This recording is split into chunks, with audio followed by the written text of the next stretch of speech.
உலகெங்கும் நிறைந்திருக்கும் தமிழ் நேயர்கள் அனைவருக்கும் எமது மனமார்ந்த வணக்கம். நான் உங்கள் ஜோதிடர் அந்தியூர் சுதாகர், பாரம்பரிய முறை ஜோதிட ஆராய்ச்சியாளர். இன்று நாம் காணக்கூடிய தலைப்பு 2025 வருடத்தில் இந்த வருடத்தின் இறுதிக்கட்ட 75 நாட்கள் உங்களுக்கு எப்பேற்பட்ட பலனை தரப்போகுது. அதுலேயும் குரு அதிசார பெயர்ச்சி அடைகிறார். சூரிய பகவான் கன்னி ப்ளஸ் துலாம் விருச்சிகம் வரைக்குமே பயணிக்கக்கூடிய இந்த காலகட்டங்களில் அவர் பார்வை விழக்கூடிய இடம் பார்த்திங்கன்னா மிதுன ராசி அன்பர்களுக்கு 12ஆம் பாவத்திலையும் விழும், உங்களது லாபஸ்தானத்திலையும் விழும், உங்களுடைய தொழில் வேலை சார்ந்த இடத்துலையும் விழும். அப்போது சூரிய பார்வையும் அந்த வேலை சார்ந்த இடத்துல விழப்போகுது. குரு பார்வையும் தொடர்ச்சியாக அந்த இடத்துல உச்ச குரு பார்வை இங்கே விழுது. அப்போ உச்ச குரு எந்த இடத்துல நிற்கிறார்? எத்தனை நாட்களாக ஜென்ம குருவாக நின்று ஜென்மத்தில் நின்று இனம் புரியாத பயம், பதட்டம், எதுலேயும் இறங்கி செயல்படலாமா வேண்டாவான்ற அளவுக்கு குழப்பம், திடீர்னு பல யோசனைகள், அந்த யோசனைகளால் எடுத்த முடிவுகள் பார்த்தா அது மீண்டும் உங்களுக்கே ஆப்போசிட்டாக நிற்கக்கூடிய நிலைமை.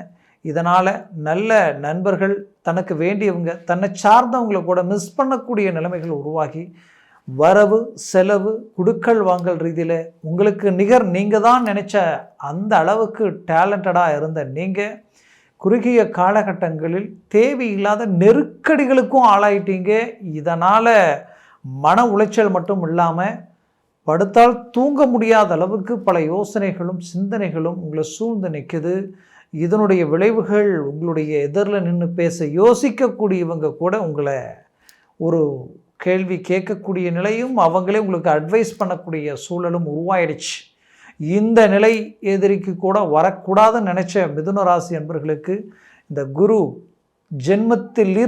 அந்த ஜென்மத்திலிருந்து இவ்வளவும் செஞ்சவர் இப்போது அழகாக அதிசார பெயர்ச்சி கொண்டு உங்களுடைய தனம் 2ஆம் வீட்டுக்கு வரார். அப்போது செல்வம் செல்வாக்கு பெருக போகுது. ஒன்று, தனம் செல்வம் செல்வாக்குன்றது எப்படி பெருகும் அப்படின்னு பார்த்தீங்கன்னா, இந்த குரு யாரோ எந்த வீட்டிற்கு அதிபதியோ அந்த வீட்டை சார்ந்த விஷயங்கள் உங்களுக்கு கொடுப்பார். அப்போது இவர் உங்களுக்கு 7ஆம் பாவாதிபதி. 7ஆம் பாவாதிபதி ஒருத்தருக்கு தனஸ்தானத்தில் உச்சமடையும் பொழுது என்ன நடக்கும்னா, 7ன்றது உங்களுடைய மனைவி சார்ந்த உறவினர்களோ இல்லை மனைவி சார்ந்த அவர்களோட பிறந்தவர்களோ ஏதோ ஒரு நட்பு ரீதியிலையோ அவர்கள் சார்ந்து உங்களுக்கு நன்மைகள், ஏன் மனைவினாலேயே அதிர்ஷ்டங்கள் உருவாகலாம். அப்பேற்பட்ட அமைப்பு இந்த இடத்துல உருவாயிடும். 1. 2வது, திருமணம். ஒரு புறம் இந்த 7ஆம் பாவம்ன்றது மனைவினால் ஒரு நல்ல வளர்ச்சி, மனைவி சார்ந்த ரீதியில் வளர்ச்சி அடைய போகுது. இந்த இன்னும் சிலருக்கு பார்த்தீங்கன்னா திருமணத்திற்கு ரொம்ப ரிஸ்க் எடுத்துகிட்டு இருக்கிறவங்களுக்கு அந்த திருமணம் கைக்கூடி அந்த மனைவி இல்லை அந்த மணப்பெண்ணுக்கு மணமகனோ அவர்கள் ரூபத்தில் அதிர்ஷ்டமான வளர்ச்சி, ஒரு சொத்து சுகங்களோட அந்த வாழ்க்கை அமையக்கூடிய அருமையான கால அமைப்பாக இது இருக்கும். அடுத்தது உங்களுடைய பார்ட்னர்ஷிப். ஏன்னா அந்த 7ஆம் பாவம்ன்றது பார்ட்னர்ஷிப்பை குறிக்கும். பார்ட்னர்ஷிப் உங்களுக்கு மீண்டும் இத்தனை நாட்களாக கொடுக்காத ஒரு ஒத்துழைப்பு கொடுத்து அந்த ஒத்துழைப்பு மட்டும் அல்லாமல் அவர்கள் ரூபத்திலே உங்களுக்கு ஒரு நல்ல இன்வெஸ்ட்மெண்ட் கிடைக்கிறதுக்கு உண்டான ஒரு அருமையான வாய்ப்புகள் கிடைக்கும். நிறைய பேர் கடந்த காலகட்டங்களில் மிதுன ராசி அன்பர்கள் பார்த்திங்கன்னா தொழில் இருக்கலாமா, தொழிலை விட்டுட்டு அப்புறம் நாம் எங்கேயாவது வேலைக்கு போயிடலாமா அப்படின்ற அளவுக்கெல்லாம் சிந்திக்கக்கூடிய அளவுக்கு பிரச்சனைகளை கடந்து வந்திருப்பீங்க. ரொம்ப பாதிக்கப்பட்டவங்களும் மிதுன ராசி அன்பர்கள் தான். இதுதான் உண்மை. ஏன்னா அவ்வளோ மன உளைச்சலை கடந்தாச்சு. இழப்பு சந்திக்கிறது வேற, இழப்புகளை சந்திக்கிறது வேற. நீங்கள் நிறைய இழப்புகளை சந்திச்சிட்டீங்க. அப்பேற்பட்டவங்களுக்கு இப்போ இந்த பலமான ரீதியில் ஒத்துழைப்பு கொடுக்காத அந்த பார்ட்னர்ஷிப்போடு உங்களுக்கு ஒத்துழைப்பு கொடுக்கக்கூடிய ஒரு காலமாக அமையும். உங்களுடைய நண்பர்கள் அதே போல தான். இந்த 7ஆம் இடம் இந்த நண்பர்களையும் குறிக்கும்.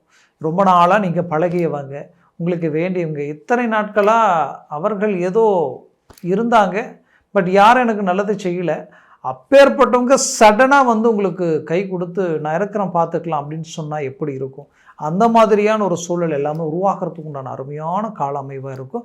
குறிப்பாக உங்களை விட்டு விலகி போனவங்க, உங்களை விட்டு பிரிஞ்சவங்க, உங்கள் மனசுக்கானவங்க, உங்களுடைய நட்புக்கானவங்க, உங்களுடைய வாழ்க்கைக்கானவங்களை இருந்தால் கண்டிப்பாக அவங்க உங்களை சேரக்கூடிய ஒரு காலமாக இது இருக்கும். ஏன்னா குரு குடும்பஸ்தானத்தில் உட்காந்துருக்கார்.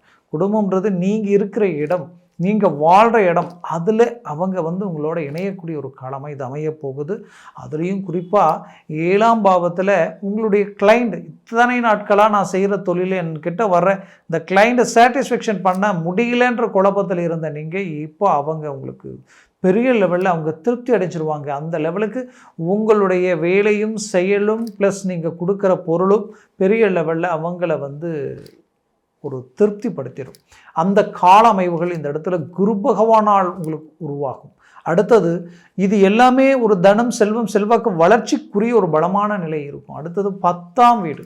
10ஆம் வீடுன்றது உங்களுடைய வேலை ப்ளஸ் தொழில். அப்போது தொழிலில் பெரிய லெவலில் க்ரோத் உருவாகுது. தொழிலில் இத்தனை நாட்களாக நீங்கள் இருக்கிற தொழிலை அடுத்த கட்டத்துக்கு கொண்டு போக கடனை உடனே வாங்கி எல்லாத்தையும் போட்டு உழைப்பையும் எல்லார்கிட்டையும் வேலையும் வாங்கி என்னென்னவோ செய்து என்ன வந்தாலும் வர்றது தெரியுது, அந்த பக்கம் போகுதுன்னு தெரியல. இங்கே நாளுக்கு நாள் பண விரயங்களும் ப்ளஸ் பண தேவைகளும் தான் அதிகமாகுதே தவிர எதுவுமே இங்கே ஒரு வளர்ச்சிக்குண்டான அந்த வருமானம் இங்கே வரலையன்ற ஒரு வருத்தம் உங்களுக்குள்ளே இருந்திருக்கும். கவலைகள் வேண்டாம். இதற்கு மேல் அந்த க்ரோத் நீங்கள் பார்ப்பீங்க, அந்த வளர்ச்சியை பார்ப்பீங்க. பெரிய லெவலில் ஒரு சக்ஸஸ்ஃபுல்லாக நீங்கள் சந்திக்க போகிறீங்க. அதில் எந்த மாற்றமும் இல்லை. அதே சமயம் 10ஆம் இடம்ன்றது வேலையில் நிறைய நெருக்கடிகளை சந்திச்சிருப்பீங்க. கூட இருக்கிறவங்களே உங்களை ரொம்ப பாதிக்கப்பட வைக்கக்கூடிய நிலைமைகள். என்ன வேலை செஞ்சாலும் அங்கே டென்ஷன் டார்ச்சர் மீண்டும் மீண்டும் மிஸ்டேக் ஆகுது. என்றைக்கோ செய்த சில மிஸ்டேக் இன்றைக்கி பெரிய லெவலில் உங்களை பாதிக்கும். ப்ரமோஷன் உங்களை அடையக்கூடிய அளவுக்கு நெருங்கியும் அது உங்களை அடையாத நிலைமைகளோடு நிற்பீங்க. அதுவும் அரசு உத்தியோகத்தில் இருக்கிறவங்களுக்கு மன உளைச்சல்கள் அதிகமாக இருக்கும். இத்தனை வருஷமாக நேர்மையாக யதார்த்தமாக உண்மையாக வாழ்ந்துட்டு இருந்த உங்களுக்கு வீண் பழிகளும் அவமானங்களும் சூழ்ந்து நிற்கும் பொழுது அந்த வழி வேதனைகளை அடையிறவங்களுக்கு தான் தெரியும். இது யாருக்கிட்டையும் சொன்னாலும் புரியாது. அப்பேற்பட்ட இடத்துல நின்று ஜெயிப்பீங்க. உங்களுடைய உண்மையான உழைப்பென்ன, உங்களுடைய உயர்வென்னன்றது நீங்கள் காட்ட போகிறீங்க. அடுத்தது அதே இடத்துல வேலை சார்ந்தது பார்த்திங்கன்னா டெம்பரவரியாக நான் வேலையில் இருக்கிறேன்றவங்களுக்கு இந்த 75 நாட்கள் இந்த குருவினுடைய தாக்கத்தினாலையும் 10ஆம் இடம் பலம் பெறுவதனாலையும் இன்னொன்று நீங்கள் சிந்திக்கணும். என்னென்னா இந்த குரு 2ஆம் பாவத்தில் இருக்கிறது ஹைலைட்டு, 10ஆம் பாவாதிபதி தனஸ்தானத்தில் இருக்கிறது ஹைலைட். ஆனால் தனஸ்தானத்தில் நின்ற குரு உச்ச குரு மீண்டும் 9ஆம் பார்வையில் 10ஆம் இடத்தை பார்க்குறது எவ்வளோ பெரிய விஷயம். 7ஆம் இடத்தை பார்க்குறது அதை விட சிறந்த விஷயம். அப்போது அந்த 10ஆம் இடம் குரு பார்வை விழும் பொழுது குரு பார்வை கோடி நன்மைகள் உண்டாக்கும். அரசியல் துறையில் இருக்கிறவங்களுக்கு மாபெரும் மாற்றங்கள் உண்டாக போகுது. சினிமா துறையில் இருக்கிறவங்களுக்கு மிகச்சிறந்த எதிர்காலம் பெரிய லெவலில் ஒரு கிளாசிக்காக இருக்கும், ஹை லெவலில் இருக்கும்.